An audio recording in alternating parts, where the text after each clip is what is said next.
Impressive finish. What are your initial thoughts after a violent stoppage like that? I haven't really sat down and thought about that yet, but so far it's crazy. It's dope to have two good finishes back to back. Is this kind of like at this point when it happens once and then it happens again? Now people are going three good finishes back to back. Three. So now that like maybe fight fans, they only watch the UFC, and then now they know you as the guy that's just like finishing people like this. Do you kind of like set now a standard for yourself moving forward that maybe fans expect this more and more and more? Or do you just block all that out and just take it as it comes? Yeah, man, it's like big shoes to fill, right? It's cool though. I don't mind. Like we train in the gym for finishes, so this is what we look for. I mean, like I said before, I'm always ready to go 3 rounds, but I'm cool with being known as the guy that just finishes everybody. That's a scary person, ain't it? And I think we saw you shoot like going for a darts choke in that early on. I told y'all I had some jiu-jitsu. I had a little bit, but he got out of it though, and it was like, all right, next time. Well, I had to look it up, and your last submission win was in 2010. Yeah. So was any part of you just like, oh, what do we have here? Like another submission win 12 years later? Right. I was going for it. And then my jiu-jitsu coach, Sergio, was like, yeah, just stay on top. And I'm like, I guess I don't got it. And that Dallas card is what you want next, I would imagine. That's also a pay-per-view, so you're going to be in a full sold-out arena and everything. Shit. Yeah. It'll be dope to fight in my hometown. So, yeah, if I can get on that card, that would be cool, too. And finally, unrelated to this fight, but we saw you watching the last round of the Santiago-Michel Pereira fight. As a fighter, is that a fight that you want, like just a back-and-forth war like that? Or is at this point in your career that you like these in-and-out, like quick finishes like that? I like to watch those fights. I don't want to be any part of that. If I can get a 16-second knockout every fight, that's my goal.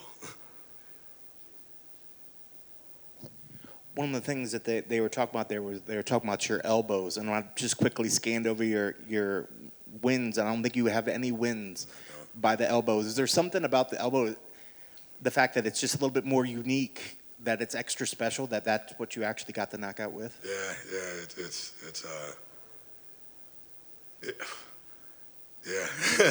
it's different, and it's something that a lot of people don't really throw in fights. So to be able to get my first elbow knockout. I was gonna say, even when you're going through your camp and you're working, I'm sure you're working all kinds of different strikes on the bag and stuff. Yeah. When you're going through and you're working that elbow, do you ever visualize, or did you ever visualize a fight ending by that particular move? Yeah, my brother's done it before, so I know it's possible. What did your brother say about it afterwards? He said, man, I don't got one of those. And I was like, bro, you got one too. I had to remind him that he has the same exact finish back in WC. But after it made contact, it looked like it caught him right on the sort of the temple. Could you immediately tell that he was wobbled and that it was going to be done at that point, or did you think you were going to have to follow up onto the ground and do some work? I didn't think it was done until I looked down and saw his eye, like he wasn't looking at me. So then I was like, okay, I think he's out.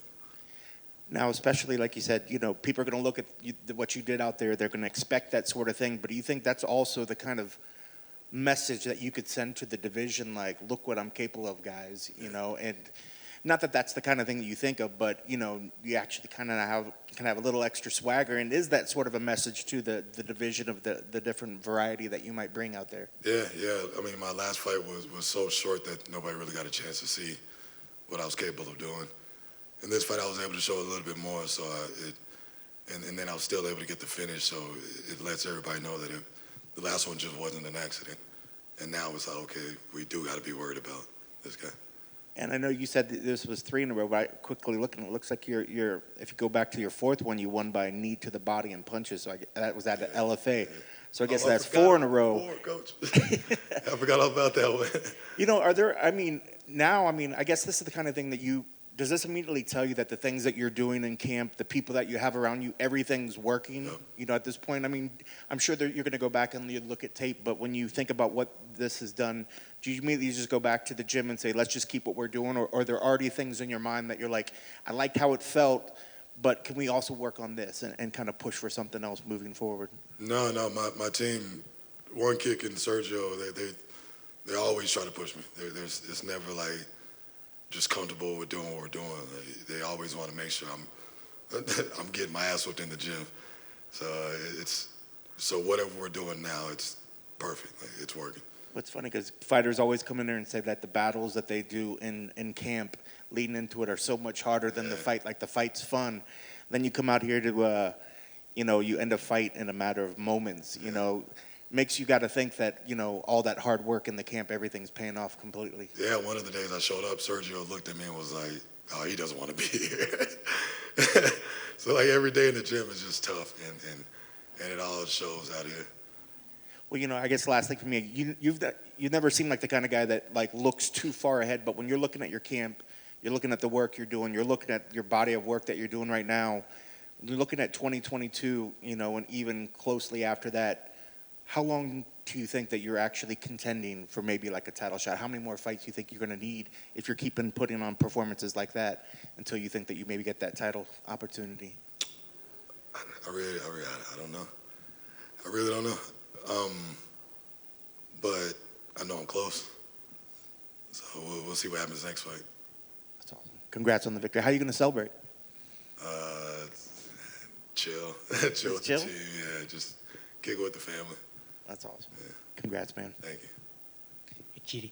Chidi. Man, we talked a little bit on Wednesday, man, about your journey and how much you grinded on the regional scene, busted your ass for so long, and you're finally here, and then your first two UFC fights just are phenomenal knockouts, man. Just like, how's that feel?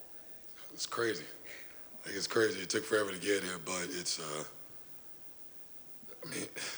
like all the hard work that we put in, like this is the only outcome that's possible, Like we put in so much work for years and years, and me finally getting my shit together mentally, physically, and listening to my coaches for once. like there's no other outcome possible but this. That's awesome, man. And I'm pretty sure you're shooing for a $50,000 check. So what are you doing with that? Hopefully I save it. Congratulations. Thank you.